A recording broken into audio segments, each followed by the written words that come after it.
Ang programa ng ating Pangulo ay napakaganda. Bakit hindi dapat iboto si Senator Marcos? May bahid ng korupsyon, may issue ng korupsyon. What? Bro, what are you talking about, man? Alam mo naman, ang korupsyon sa ating bansa ay talagang yan ang dahilan bakit tayo naghirap.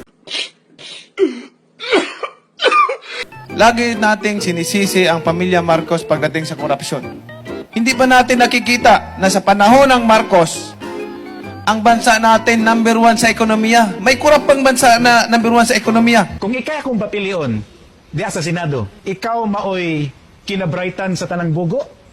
Or ikay kinabuguan sa tanang bright?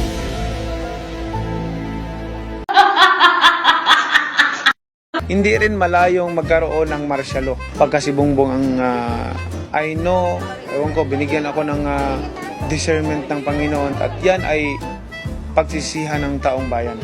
Parang may naamoy ako hindi maganda.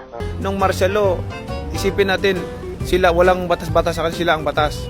So parang yun ang pag-iisip nila. Pag-isipan ninyong mabuti dahil ang pagsisisi laging nasa uli. Mark my word, kung gusto nyong magkaroon tayo ng martial law ulit, then iboto nyo siya.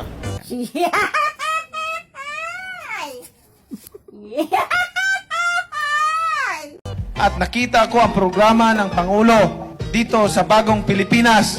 Hindi ba dapat suportahan natin? Hindi pa maganda yan? Kung ikay akong papilion, diya sa Senado, ikaw maoy kinabrightan sa tanang bugo? Or ikay kinabuguan sa tanang bright? Huwag mong subukan. Masisira ang buhay mo.